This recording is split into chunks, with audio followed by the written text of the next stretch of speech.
Doma Sports Talk worldwide with some news from the world of boxing.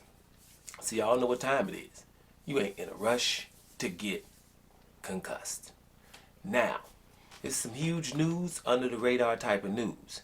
But you gotta follow me here. Huge news, right? We had a undisputed fight, which we kind of forgot about in July, right? In the junior middleweight division, very stacked division, an undisputed fight. Because Jamel Charlo had all the belts except for one. I think it was the WBO.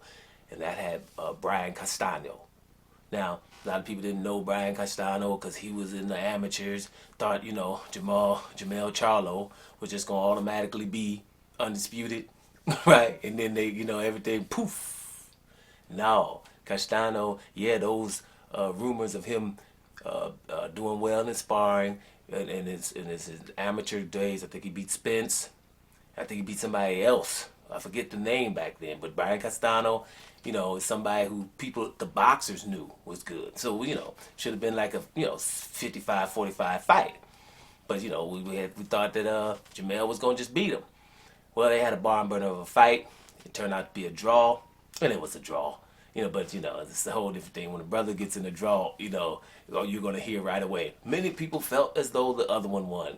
Castano did well. And most of it, people that's in the boxing expected him to, but people that were just watching it for just, casuals, they saw two people fighting and they thinking, oh, well, Jamel didn't dominate this guy. No, he's not going to do it in the rematch, which I'm getting to. The rematch. It could possibly happen early in 2022, and that's just great. Because I thought we had a close fight, undisputed. Right? One guy had 3 belts, the other one had 1, but at least they fought each other. You remember, Canelo didn't fight Demetrius Andrade in the division above, right? Well, we could have had that. He went off to fight 2 divisions higher, Kovalev, and people bought that, right? These guys at least fought, and if they're going to fight to a close fight, then damn it, let the division be undisputed, and let them fight again. And I'm happy that that's, the news that's about to happen, right? So you're going to have Jamel Charlo versus Brian Castano again, I think February, March. Great for boxing, undisputed. But it goes further. Now, I've been telling you guys about Terence Bud Crawford, the #1 pound for pound guy, the guy who just stopped Sean Porter, the baddest one in boxing. Well, he left the lightweight division, and I would wish he would have got undisputed there because he could have. But he left there, then he went up to the junior welterweight, became undisputed. Went up to welterweight, beat everybody he fought per knockout in his 3rd division. And we always kind of wondered, who he could have fought this guy, no significant fights, knowing that Manny Pacquiao, the most significant guy in the division, didn't want to fight him, was scared. And everybody around Manny Pacquiao fans, boxing experts, everybody didn't want him to fight your boy Terence Crawford, which is a badge of honor if you ask me, because when it comes to Manny Pacquiao, there's no one else that you talk that way about. But I say that all the time here, which means in my opinion Terence Crawford beat Pacquiao already, and I don't think anyone doubts that he would have. So that's pretty awesome. So, but he couldn't fight the guys on the other side of the street, which I told you didn't exist, because all those guys on the other side of the street would have fought Manny Pacquiao at a drop of a damn dime. Right? So, it was Terence Crawford. So the other side of the street, the Danny Garcias, the Keith Thurmans, the Errol Spences, and the Sean Porters of the world. Now we got a fight that's on the other side of the street with Sean Porter, and I was telling people, wait a minute, those welterweights that were there should have got close to undisputed, so they can only need that 1 belt from Terence Crawford and go over there and get it from him, right? But we never had that. So people keep throwing people like, he should get over here. He needs to fight this guy. Needs to fight this guy. He's up there to become 2 division undisputed. So the way we can get that is not fighting Keith Thurman. I hear Keith Thurman say, I can fight him. Think about this. I fight Terence Crawford in 8 months, right? That's what Keith Thurman's talking about. Now, I like some Keith Thurman, right? But we don't need to be talking about no fight to 8 months. Keith Thurman needs to get relevant again. He's not relevant enough to fight Terence Crawford. We're not going to be saying to Terence Crawford, here, fight another relevant, or irrelevant for Terence Crawford welterweight. That's not going to give Terence Crawford a title or undisputed. You know what I'm saying? It's not unification and it's not undisputed. Therefore, no, Keith Thurman has to go beat somebody to fight Terence Crawford now. because Terence Crawford is also 34 years old. He ain't got no more time for, oh, let me prove that I can beat this one and prove that I can beat this one and prove. No, they need to prove that they're worthy of fighting Terence Crawford. So Keith Thurman fight, no, it's not good because it's stopping him from becoming undisputed. What Terence Crawford needs to be doing is calling up Yordenis Ugas, because that's a unification fight. The WBA is trying to mandate Yordenis Ugas to fight in some kind of damn tournament when he was the regular champion. He was elevated to the real champion, fought Manny Pacquiao, who where the discrepancy was, and now he's the real champion of the WBA. They should leave him alone, especially if it's a unification. Terence Crawford needs to do that. Errol Spence, on the other hand, coming back from eye injury, he needs to fight a tune-up. But he doesn't like tune-ups, right? So I don't think Keith Thurman is a tune-up. Then he should fight Keith Thurman. Just so, because, even Errol Spence, if he comes right back in and him and Terence Crawford fight, it's not going to be for undisputed, first. And second, Terence Crawford, beat Errol Spence, then it's going to always be this, we don't know if it's the same Errol Spence stuff. Errol Spence one fight just to make sure that we still got Errol Spence here, so that Terence Crawford will get credit if he were to beat him. You understand? So if Errol Spence really doesn't like tune-ups, to Keith Thurman versus Errol Spence, because Errol Spence still got 2 belts, and then making sure that another belt is on the line. Well, even if Yordenis Ugas were to beat Terence Crawford, it ain't out of the question or nothing. But, the winner of Crawford versus Ugas, Spence versus Thurman, then for undisputed. Now, remember that junior middleweight undisputed fight? By that time, boom, we can have Terence Crawford, who I think is going to come out of that, right?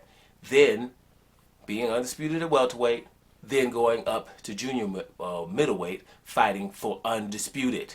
Not fighting somebody, I got to go fight this one and that one. No, somebody's undisputed, I can get one fight. Not go up there and do what he had to do to welterweight in his 4th division at that point. No, one fight, undisputed. That's what would be the perfect scenario. That's what I hope happens. That's why I was happy about this news. Now, Bob Arum is saying, hey, look, what could fulfill Terence Crawford's legacy would be the fight against Spence. Yeah, for sure. Or Josh Taylor. Because Josh Taylor also became undisputed at junior welterweight. But Terence Crawford is like, no to that idea because we're doing different paths. He ain't going down to 140 to fight him. And Josh Taylor has no belts in the 147-pound division, welterweight division. So it really doesn't make any sense other than monetary sense, other than making some money in England and stuff like that.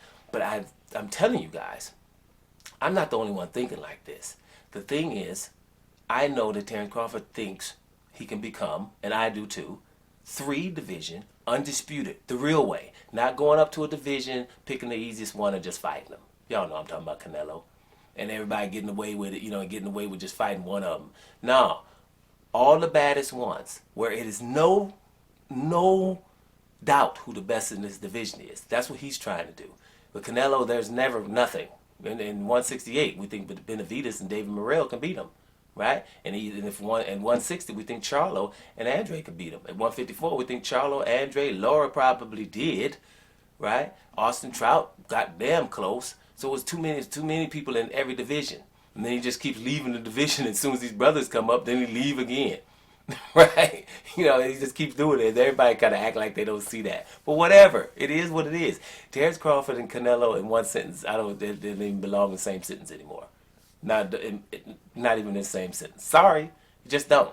Right? We're talking about the resume. And see, these resumes, like same thing with Sean Porter and Canelo, we were in the ring with a few good fighters, right? But what was the result? Canelo was in the ring with Golovkin, and he probably lost both of them. In my opinion, he drawed one, and he lost the other one. He lost the first one and drawed the second one, right? Against Lara, I think he lost the fight, or a draw, but he didn't win the fight. I think it was close with Austin Trout. He lost to Floyd Mayweather, and he won't fight any of these dudes right in his divisions the whole time. It's not like anybody's coming up. They've been begging him the whole time, and he keeps going, picking other people. How do you pick Leon Smith when you have both Charlos and Andre? What would make you pick a Leon Smith?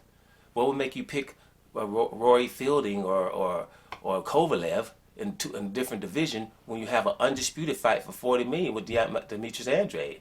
Well, if anybody watches Demetrius Andrade fight, you'll understand why he keeps doing this, and you'll understand why the media keeps trying to keep him away. Cool, you can do that. That's fake legacy if you want to. It ain't nobody, cool. But the real stuff is going on with Terence Crawford. So bottom line is, let's just see if you guys stop putting stones in his way to do something magnanimous. Because Terence Crawford's trying to be one of the best of all time. He's not trying for all this other stuff. And another thing, like, I know a lot of people think, dude ain't got so subscribers, he don't know what he talking about. Yeah, I get a lot of stuff right, though, guys. Like I was saying, I was listening to Sean Porter describe fighting Terence Crawford. He was like, it's this, what I was saying, it's this aura, this look on his face like, I know I'm going to win anyway. Can anybody knock that look off his face? I've never seen it. And I said in my last video, the only time it got close to getting knocked off was Gamboa. That's it. Gamboa. Other than that, Terence Crawford looks the part. He has this aura of, I know I'm going to win. And Sean Porter was talking about the same type of stuff. You can just see it. If you're a fight fan or a fan of sport, you see these kind of things, right? A lot of people let other things blind them from what they actually are seeing. What we're seeing with Terence Bud Crawford is, generational talent. And this guy here, you just should enjoy it, but a lot of people are not and trying to just talk around it. You're seeing something ridiculous. So let's hope that Charlo and Castano fight, right?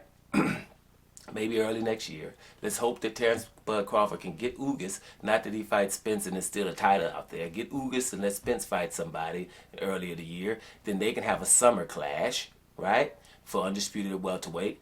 Then by that time, say around September, if we're lucky, we can get Terence Crawford moving up to 154 to fight the undisputed champion, whoever that may be, Brian Castano or Jamel Charlo.